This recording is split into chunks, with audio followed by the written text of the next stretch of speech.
Oswego, W249BC Mattydale, W261AC Oswego, WTKWHD2 Bridgeport, ESPN Radio.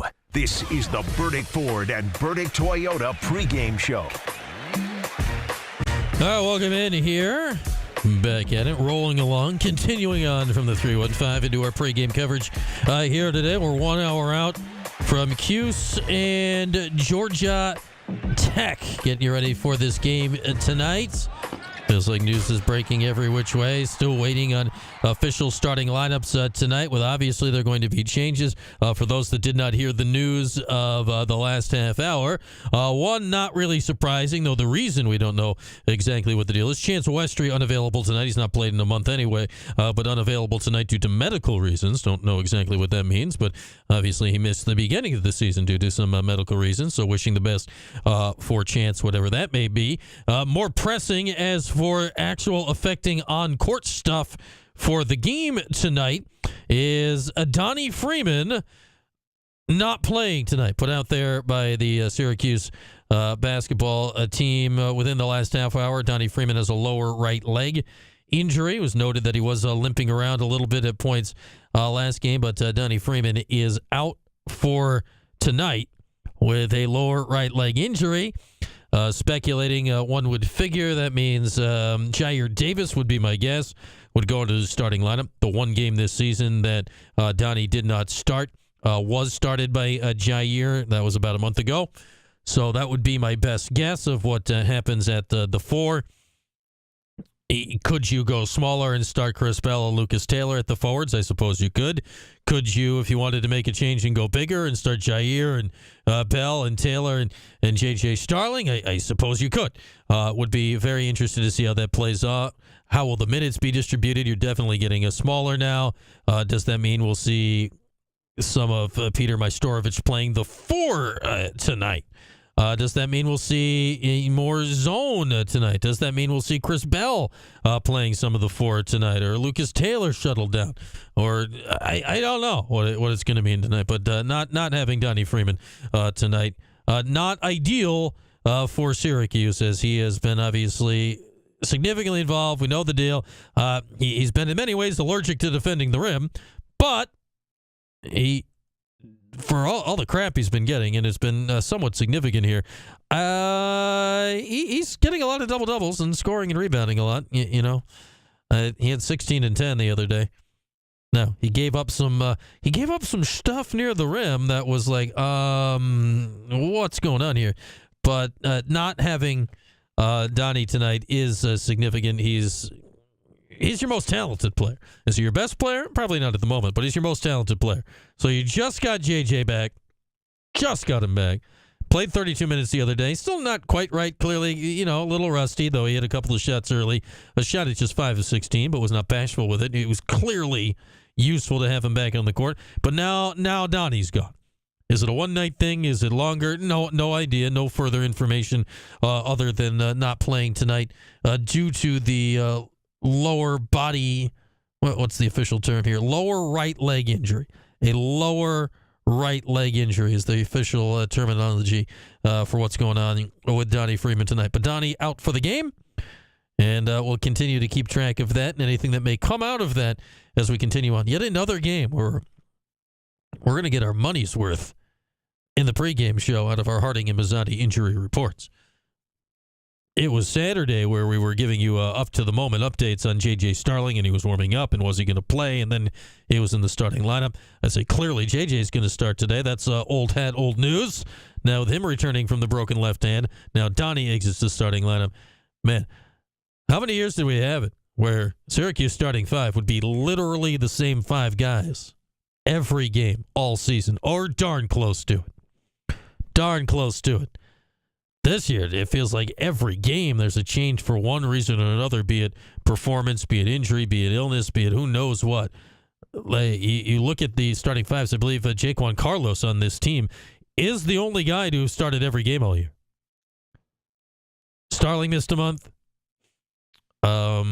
Lucas Taylor started a few games. Chris Bell had started every game, but not last one, got removed.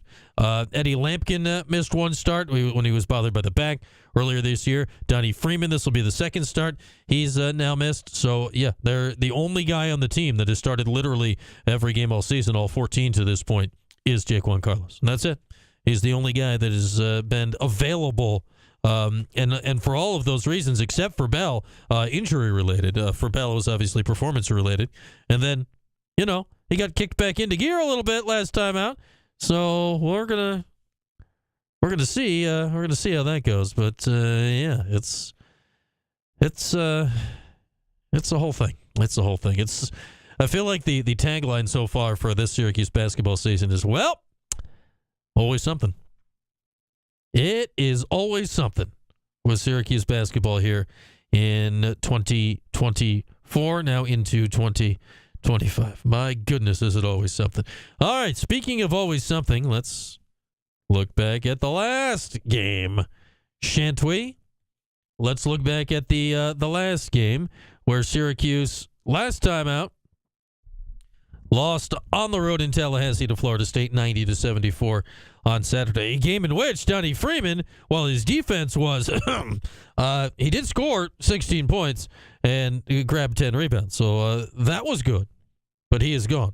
The main story of the game on Saturday was J.J. Starling's return from missing a month with 7 games out with the left broken hand. J.J. ended up with 12 points in 32 minutes, so that was good to see him back. The other main story of last game was Chris Bell. And Chris Bell, not injury-related. It hadn't made a 3 in a month related. Removed from the starting lineup, but not removed from the lineup. Bell, 22 minutes off the bench, 4 of 4 from 3, 18 points. We'll start to find out tonight. Was that one game, or was that breaking him out of his slump? Here was Red on Chris after the game. I talked to Chris after the last game, and thought we, me and him talked about it, and I said I thought he was, playing tentative. I thought he was, really worrying about coming out the game. I'm trying to help, not trying to, build your confidence up. I thought, I said, what about getting ready to go into the game? I think that might help you. And I thought, he responded to that well. He had no issues. So whatever, I need to do for the team was best for the team. And he's been great. The last probably 2 or 3 practices, he's been way more aggressive, taking way more shots. So again, that was something that we talked about, and I thought he responded well, and hopefully he can continue to do that.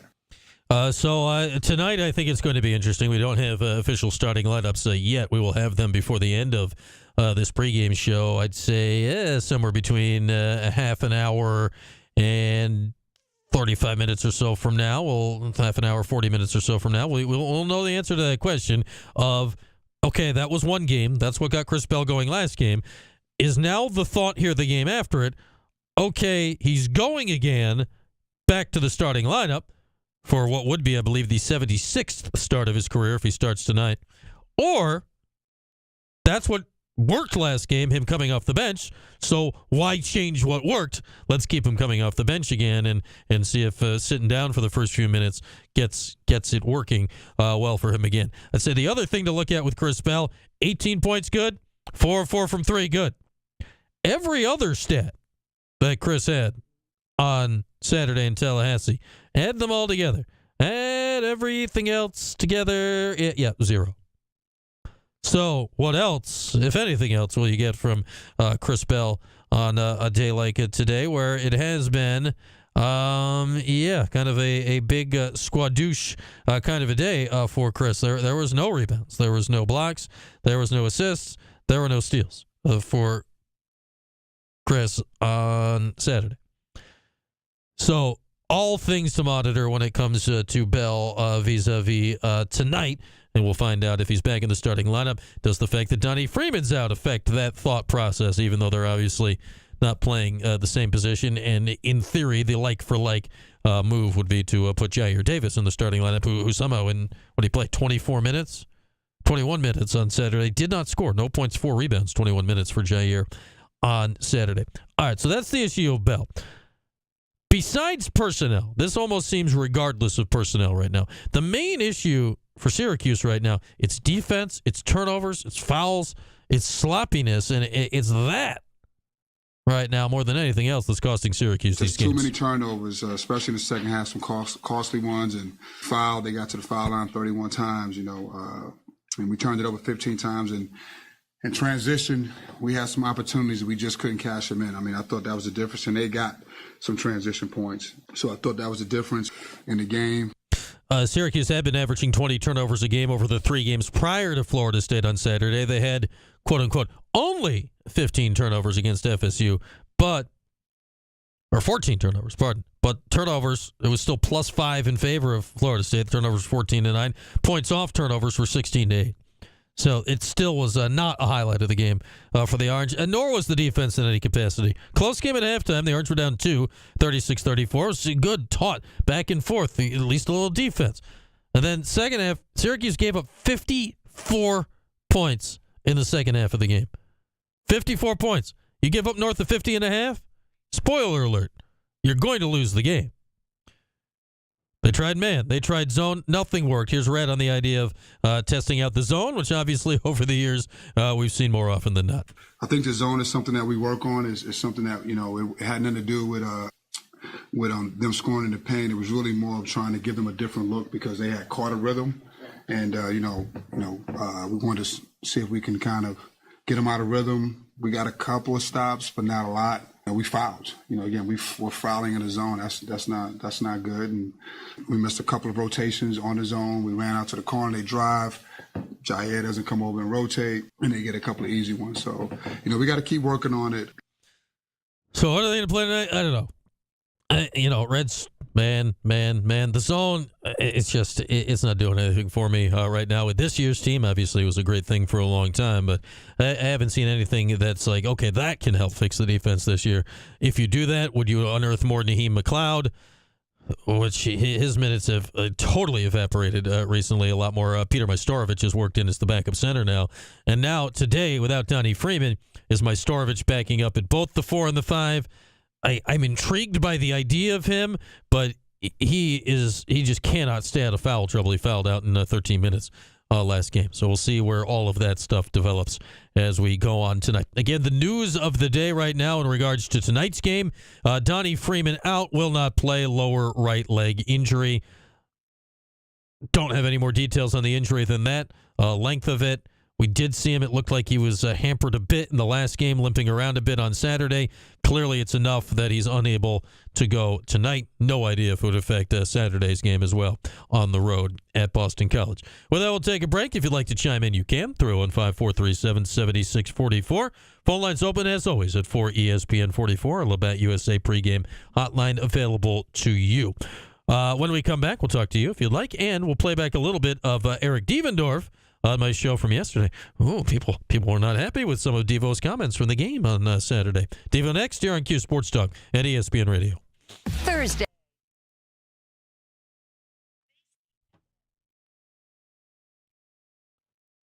Okay, chat.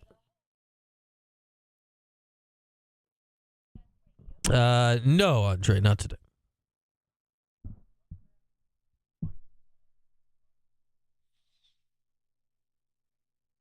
Is MCW on literally right now, Florida guy? He'll be on at halftime today too. Is it too much light? Should I turn off some of these other lights? What's our proper mood lighting level? Here, let's test it out.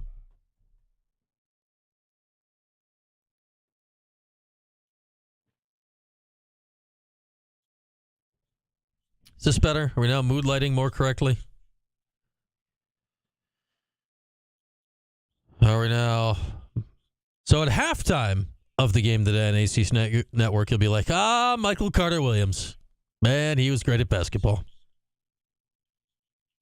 That's what I'm saying, CJC, yes. Got my Labatt sign. We got our Lipton Hard Iced Tea graphics. Yeah.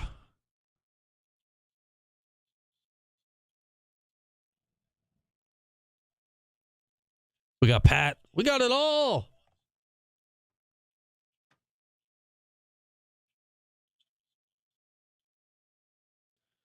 Tim's got you post-game tonight, Gavendo. Tim's got you post-game.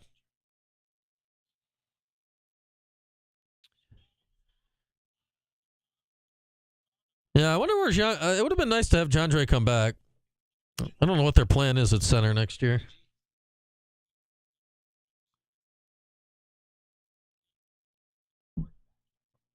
I wonder, because there's a couple of...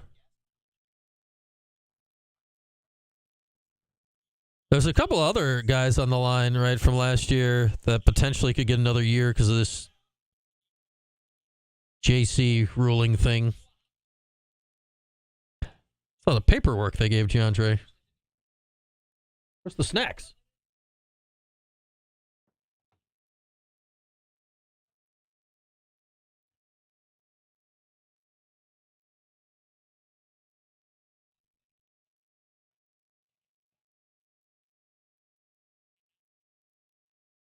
You got a present under the tree, CJC? You got a dart? Is Fran Brown under your tree?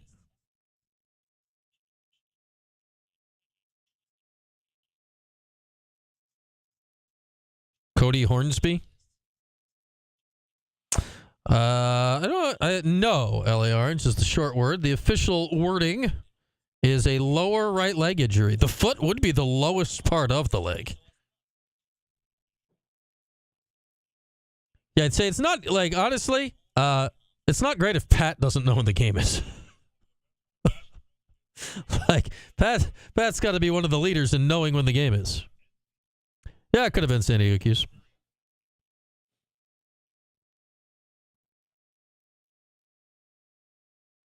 Well, Jordan's already at the Dome, CBW. I don't know if is Jordan in the chat? I don't know if he's seeing the reference. Where's Jordan? Already at the Dome? I don't know if Jordan's in the Dome or on his way to the Dome. Yeah, Jordan's not here at the moment. So you will have to tell him your reference again later, CJC.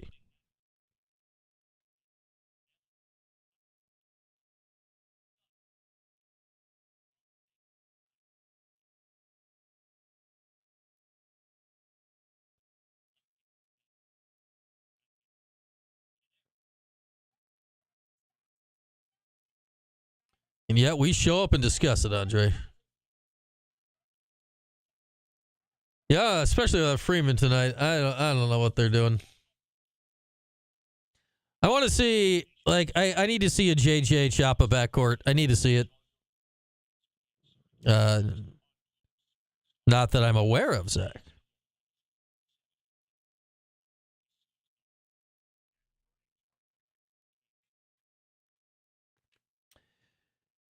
All right, rolling along here on this. It's Tuesday. Day check. Got you on the Cuse Sports Talk. Got you on the radio. 7 o'clock tip tonight in the Dome. Listen TK, ESPN 1200. Watch ACC Network. Cuse guy, Capital Region guy, Doug Sherman on the call tonight with Malcolm Huckabee. Michael Carter-Williams making his television debut. He'll be in the halftime studio. Just announced earlier today by ESPN that Mike's going to be working with him now, so that's cool. And they had his January schedule laid out in the email. He will... Where do I get the email? Where did I put that email? Come back, email. Where's my Michael Carter-Williams email? Where is it? Scrolling. Where did I put it? Was this it? Hang on. I don't know what I did with it. This is exciting radio. Where did I put the email with the information about the things? Which email did it go to? Lots of questions. I don't know. It's somewhere. I lost it. Anyway, the moral of the story is Michael Carter-Williams will be doing a lot of studio work, it looks like, going forward. I think he's going to be doing color for a Syracuse game at some point later this month. They only had his January schedule out there. Phone line's open if you'd like at 315-437-7644. We'll get to our conversation from yesterday with Eric Devendorf coming up momentarily. Let's maybe sneak a call in first before we get to that. But getting ready for the Syracuse game tonight. Again, the big news that has come out within the last hour is Donnie Freeman will not be playing tonight as we continue to update our pregame injury reports, as always brought to you by Harding and Mazzotti. Freeman is out with a lower right leg injury is what we know about that. All right, let's go to the final. Oh, is Pat back? Pat, what's going on? So 2.0. So we started talking until hello. Yeah, I didn't know we upgraded you already. In an hour later, we've upgraded to Pat 2.0. Okay, what do we got, Pat? Well, since we talked, Donnie Freeman's out. I just saw that on your show because I was too busy eating my dinner. What'd you have tonight, Pat? So, what was for Pat's dinner? What's the game day? I did the bone broth meal, the chicken bone broth, very good, healthy, the whole nine. It's a good night for soup. Loaded it up with proteins and veggies and ginger and all that great stuff. Well, probably the highlight of my night. It's either that or go out and keep trimming up the stupid driveway full of snow. But at any rate, that's very anti-inflammatory of you. But anyway, what do you got? So when we talked earlier, I was speaking about lineups, and it's so bizarre to me that for several games, I thought maybe Jair Davis looked like one of the better players that really could cause a matchup problem. Yep. And he's kind of disappeared. During that same stint, that was when Chapa was hot. Mm-hmm. So it's different pieces working together. I think the biggest problem is unfortunately Carlos and the loyalty to him. And, we've heard Red say it in several post games. We don't have another ball handler. I just don't even understand what that means. I mean, if I'm Kyle Cuff, I'm going to coach and saying, Coach, what is Carlos doing with his assist to turnover ratio, defense, playmaking, et cetera, that I can't do? Because I don't see it. I mean, Kyle Cuff is a below-average ball handler, but he's stronger, he's quicker, he can finish at the rim, unlike Carlos. He actually can be a threat from three, even though it's inconsistent.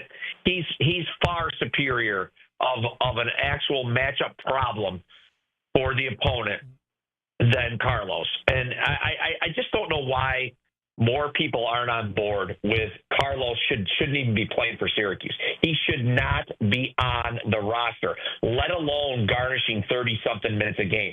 And then the worst part is Red sits there and justifies it, and he's insulting the other players. I mean, Brian, please tell me, what do you see Carlos doing on the floor every game that Chapa Moore can't do? I'd say the lineup I want to see now that JJ's back is I want to see, and I hear what you're saying about Cuff, and obviously he's done stuff the last few games. I want to see a JJ Chapa backcourt get extended run because I want to honestly the thing that because that's a thing that if I look talent out of all the guards available, I think that's your top ceiling anyway of putting the ball in the hoop talent, which you need. And if you look to the future a little bit, those are two guys who could be on next year's team. Like there's the potential like that could be a starting backcourt next year. So I want to see what that looks like because I think, out of those four, tossing Lucas Taylor out of those five, you give me JJ and Chapa, that has the most offensive potential when I look at it. I mean, Taylor's another tough situation because I'd like to see him more at the two, maybe with the size and the defense ability with him and JJ in the backcourt. And then obviously if Freeman was in the mix, go with Freeman, Jair, and Lampkin. I think that's the toughest lineup you can put out there that can play defense, shoot, rebound. And, we haven't seen that. I don't think we've seen that all year. Yeah. I mean, by the time Taylor started getting it going a little bit is when JJ got hurt. So I don't know if you ever really saw. I mean, I think technically we've seen those two play together in the backcourt, but not very much. I mean, the way I look at it is simple.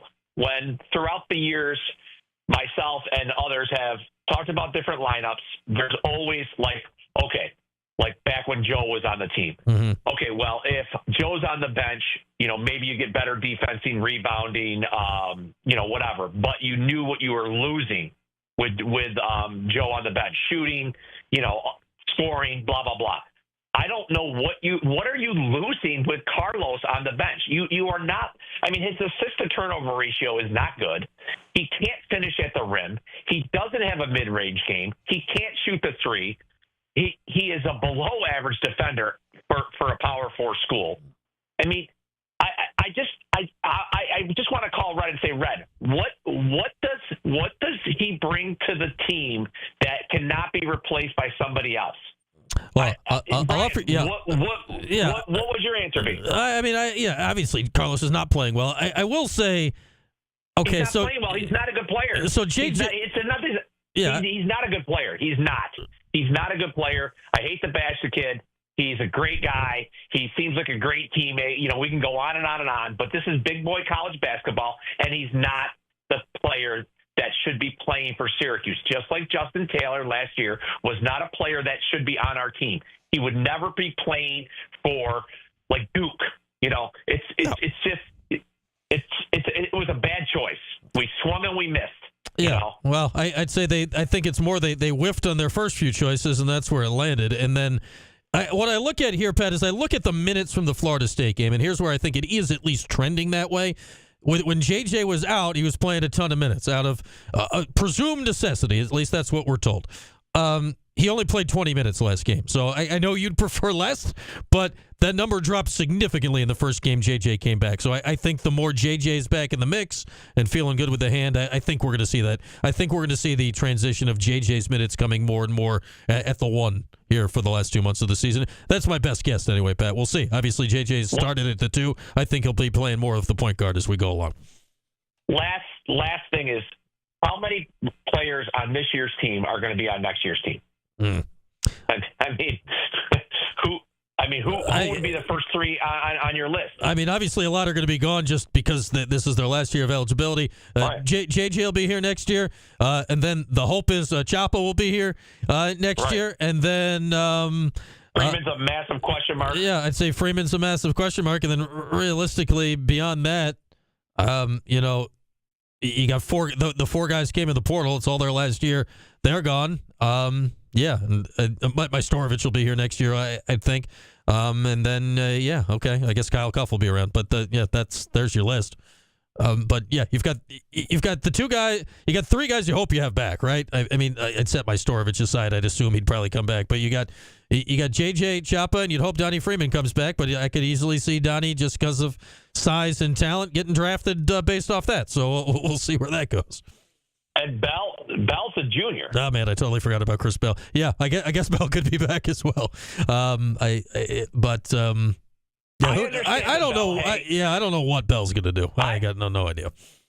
I know Bell is a very polarizing player because, he can make 8 threes in a game. He did it, twice last year. Yep. He did it in a half. He performed it. Yeah. He performed at a level that was very acceptable for a starting, top of the league player, at least from the scoring aspect. And it looked like he was trending in the right direction. And then this year, there was almost no defense for him being on the floor. And I think it's all in his head. And hopefully that's behind him. But I wouldn't be surprised if, he's just a head case. I don't know what else to say. He's very fragile. And I actually root for him because I can see he's a problem. He's 6'8" with a high release. He's got a quick shot pocket. Mm-hmm. He can be a weapon on this team. Where some of these guys, like last year, and with Taylor, and this year with Carlos, they don't have a ceiling that is anything that's exciting. Bell can be exciting. He can also be frustrating, but he's exciting. Yeah. We had other players in the past that had that potential. So right now it's build for next year. And, the last thing with Red, I understand everything that you're saying, and I don't disagree with it. My stance is not get rid of him or not. I'm in the middle. I can see both sides. I think if I'm Wild Hack, I just feel like, you know what? He's been around the program long enough. Even though we hired from within, it's just not going to – I think you were saying at the end of the day, you really don't you have to give him more time. I would say if you know he's not the guy, which you could know that, then it's time to cut ties. I think he gets one more year because of Cayenne and Carmelo, but I don't know if I would do that if I was Wild Hack. Yeah. All right, Pat. Thank you. And yeah, I'd say the Cayenne and Melo thing. I think that's a very important part of a lot of it going forward. As far as Bell, hopefully Saturday snapped them back in, so it's at least a little more like last year's Chris Bell. The return of JJ had to help as well. All right, let's hit a break. When we come back, we'll check in with what Eric Devendorf and I chatted about a bit yesterday. That's coming up next. We're a half hour out from Cuse and Georgia Tech. Here today, it's Cuse Sports Talk and ESPN Radio. That's a different conversation, LA Orange. That's a different conversation. It's a very different conversation. I mean, no, but that's different.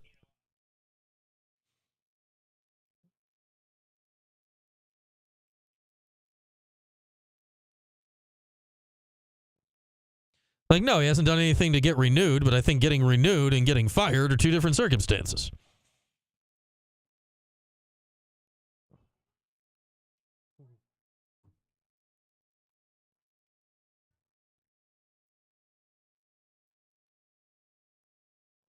But I think, like, the Melo Cayenne thing, I think that is way, way, way more than nothing.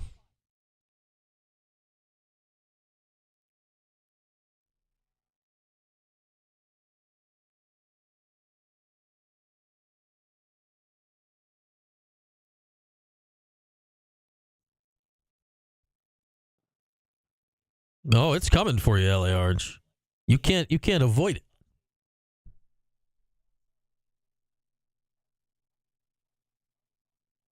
What's up, YouTube?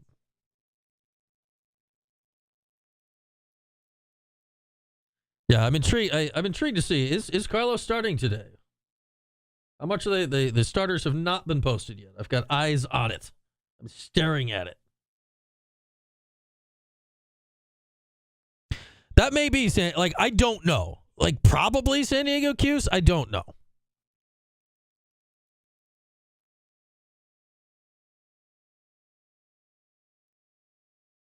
Like, what's the deal with that? What's the deal with Sadiq?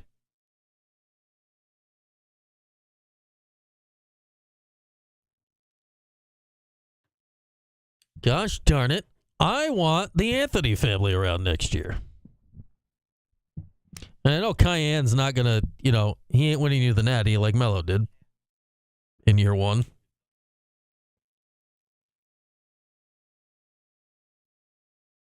But Cayenne might actually be of the level we get to watch him for a few years.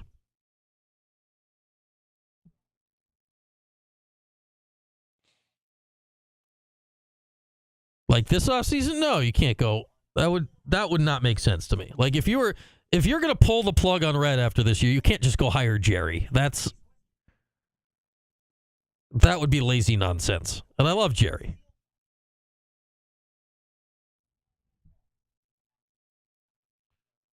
Yeah, they need Jair to have a big game tonight. I love Jerry, but Jerry's like, it's not like I think he's going to do a great job in Siena, but they're 7-8 right now. It's not like Jerry's 15-0. We're like, oh man, we screwed this up.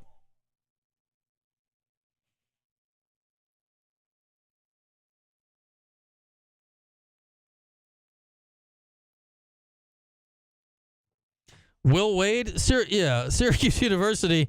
Like I don't still think Will Wade passes the way Syracuse does their hiring test.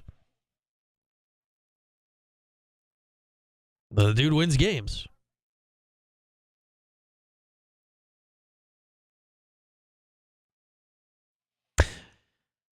I love Mully's in Fayetteville, Pat. As far as wings, OIP grilled wings are great, and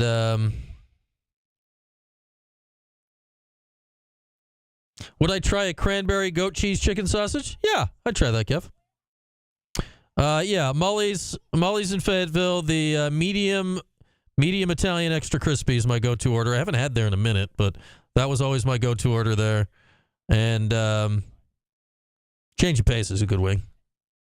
Change of Pace is a good wing. But yeah, Mully's in Fayetteville. Medium Italian, extra crispy on a football Sunday.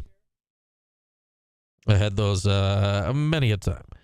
But like pizza and wings around here, the OIP grilled wings I think are the best. Like pizza and wings around here. Yeah, Pace is good. Pace usually has a drier wing. Like I'd lean the Mullies slightly, but they both have a good wing.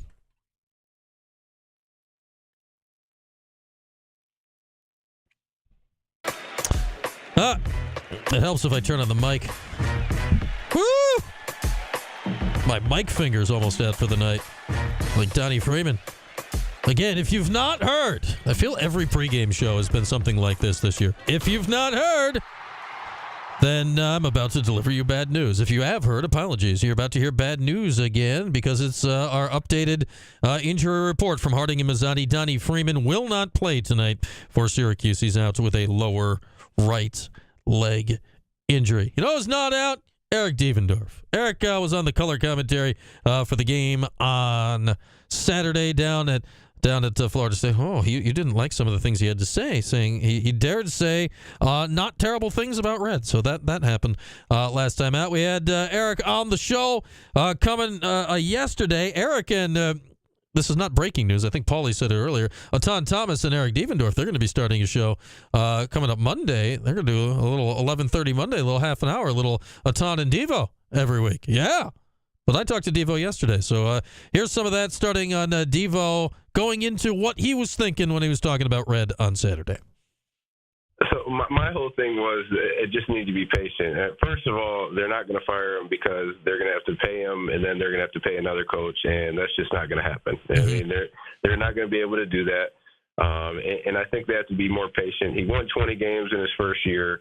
I know the expectations, even with 20 wins, are higher, right? We understand that, but it's 20 wins nonetheless. He's just getting his feet wet. He's just trying to put his system into place and get his guys in there, and obviously this year it hasn't gone well at all. All right, has he done the best job of all time? No, but has he done a horrendous job? I don't think a horrendous job. I think the players play the game. I think he's trying to figure out rotation. He's trying to figure out who plays well together, what guys are going to play hard, and I mean, plain and simple. I'm watching these guys play, and not every one of these guys are playing hard. For me, you see a guy like Kyle Cuff. I think he's a guy who really goes out there and competes and plays really hard. I can't say that about every single guy on the team, and that's not Red going out there and playing. Is it his job to motivate him and to get him to play hard? Yes, but at the same time, the guys have to do it. So I think he's searching for different ways to figure out how to do that, how to motivate him, what pieces can he put together. And, I mean, let's be real. It doesn't help you when your best player gets hurt and he's out 7 games. Mm-hmm. Go back, look at a lot of these games that they've played, made free throws versus Texas, made three-point shot, a rebound here, not a turnover there, whatever it is. They win a lot of these games, besides Maryland and, Tennessee, a lot of these games were winnable. Even last game, Florida State, until the second half with maybe 10 minutes left, Florida State starts pulling away. But, I mean, they're in these games, and it's not like they have the greatest players in the conference, and I'm not trying to downplay the guys, but, he's doing the best with what he has, and that's really what I was trying to say. And when I said that the people on social media have no clue, I mean, they don't. I mean, just behind the scenes, they want me to give it. Some stuff isn't for the public. Let's just be honest. It's a lot more that goes into coaching college basketball now than ever. With the NIL landscape and everything else going on, the transfer portal, it's super hard to navigate. And it being only his second year, man, you got to give him a little bit of time. Now, if he goes into his 4th year and it's the same thing, okay, then you definitely have the conversation. But I just think as of now, you have to be able to try to ride it out and figure out what you could do.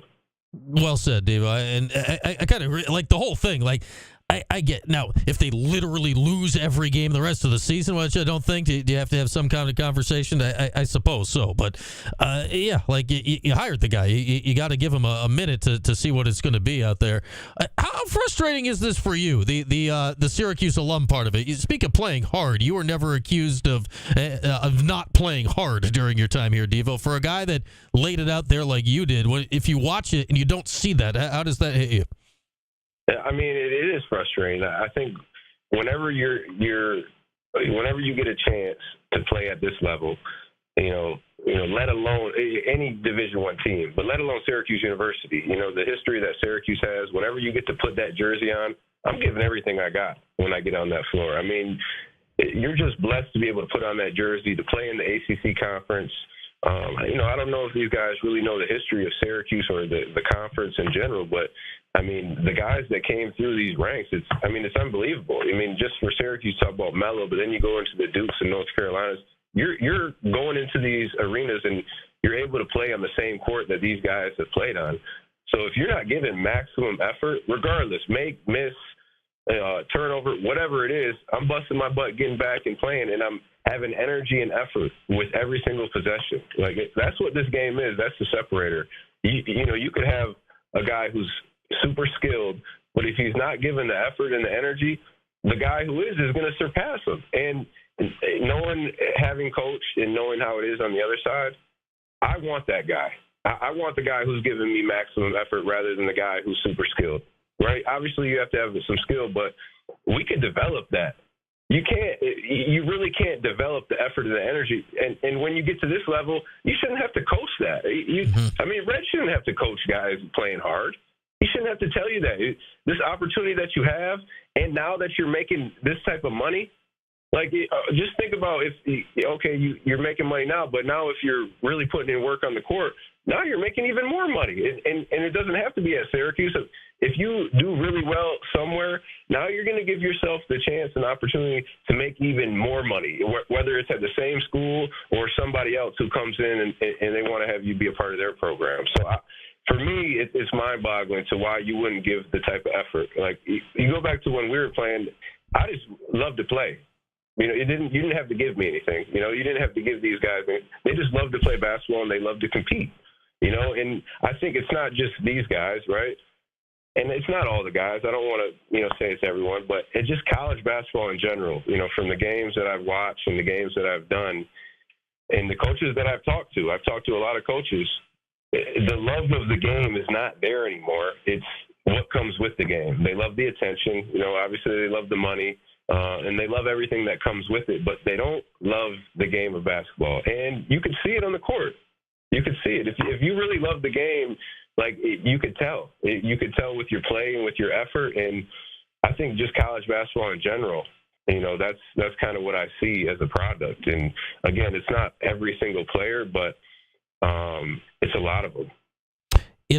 I look at Kyle Cuff, and he was one of the names you brought up earlier, that, like, he clearly gives a crap, right? For lack of a better term. Like, he's out there like that. And I don't see any reason other than that. Like, he's playing fine now, but like, it feels like almost that is the only reason he's earned these minutes. And you can kind of understand how that's happened here, right, in the last couple of weeks.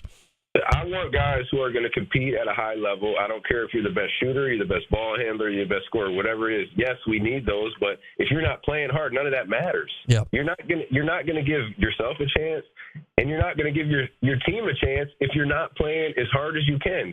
Whether that's 2 minutes or 20 minutes, you got to give me everything you got. It has to mean something to you, and if it doesn't mean something to you, then you probably shouldn't be playing.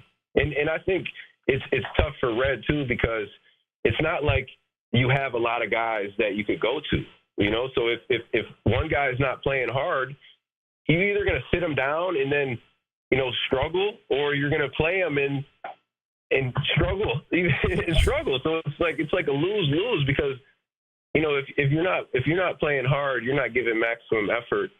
I mean, there's only so much that he could do as a coach. He's trying to put you in position to excel and to play well, but you have to give the effort, man. You have to give it. And I could see sometimes, like, and I'm not going to speak for Red, but I just think, you can get so frustrated as a coach that when a guy's not giving you the effort or he's not paying attention to what you're trying to tell him, whether it be from a defensive standpoint or an offensive standpoint, that you just sit him, and then you're just gonna deal with whatever it is. Like whoever's playing out there, you're just gonna deal with that. But it comes to a point when you just get exhausted that the kid's not giving the effort, regardless of the skill level. If he's not giving the effort, it's not going to work out because somebody's going to end up giving the effort, whether it's on your team or the other team. And usually it's going to be the other team. And usually when that happens, you're going to be in a situation that you're in now, losing it. All right, there he was, Devo, yesterday on the show. We'll get Eric on some TV broadcasts coming up twice more. I believe he says he's got the Louisville game next Tuesday and the Notre Dame game next Saturday, both from the Dome. With that, we'll take our final break in pregame. When we come back, big news with the Orange starting lineup. Obviously changes with Donnie Freeman out. That's not all. It's a new starting lineup that we've not seen yet this season. We'll tell you that next here on Cuse Sports Talk and ESPN Radio.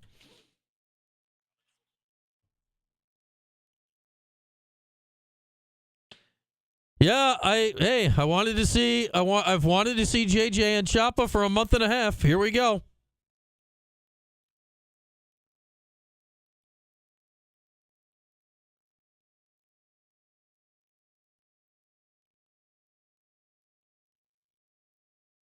Now you can bring Carlos in to give JJ a blow for a few minutes.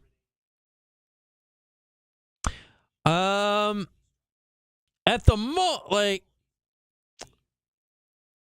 the moment, Max is not. He used to be a big ranch guy for his tenders. He's not done a lot of ranch for that recently. He doesn't dip the wings in anything once I peel the skin off now. He just goes to town on it. Yes, Phil. Normally on Thursdays, no Orange Nation this Thursday because of women's basketball. Red on Orange Nation tomorrow. I believe it's at 1. And then his show, as normal, will be Thursday in the Q&A on Q Sports Talk at 8 o'clock on Thursday. Yes, Chapa needs to put the ball in the basket. I don't know. Bell just had a great game off the bench. Maybe keep that going. You can still play him 25. You play 22 minutes. You can play him now. You can play him 25, damn near 30 minutes off the bench if you want.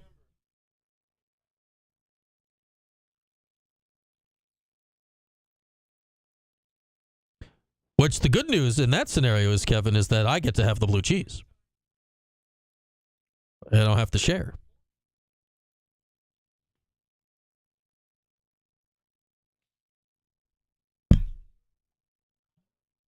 So save for having to peel the wings, which really is a pain, and you just get all disgusting. I get all the blue cheese for myself. Well, my wife gets some, but I get the blue cheese.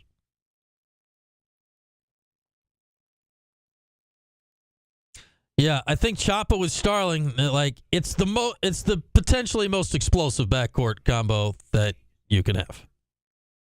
Will it actually explode? I don't know. But and not having Donnie, I'd rather see this experiment with Donnie. But he's hurt. What can you do?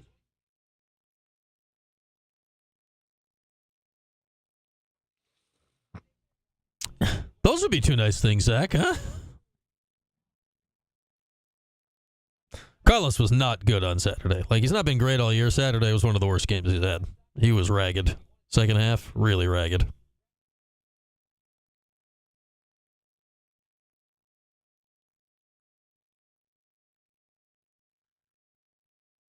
I'm sure we'll see that lineup more than 0 times tonight, Pat.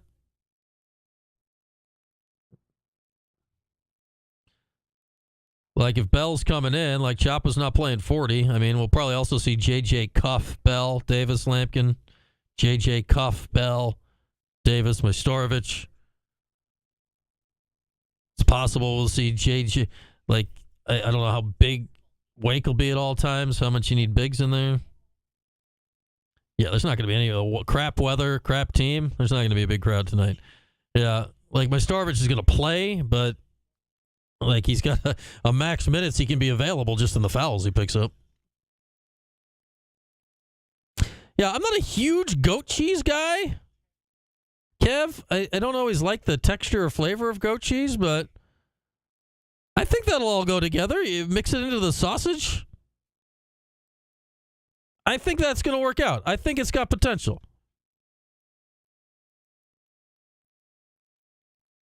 You pop that in a roll, toss a little mustard on it.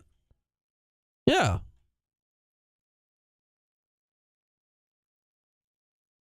Well, he'll be fine on Orange Nation, Phil. It's not the environment where Red's going to go off the rails.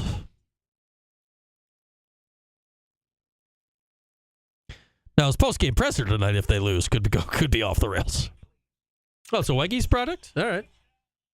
I like a chicken sausage every now and again.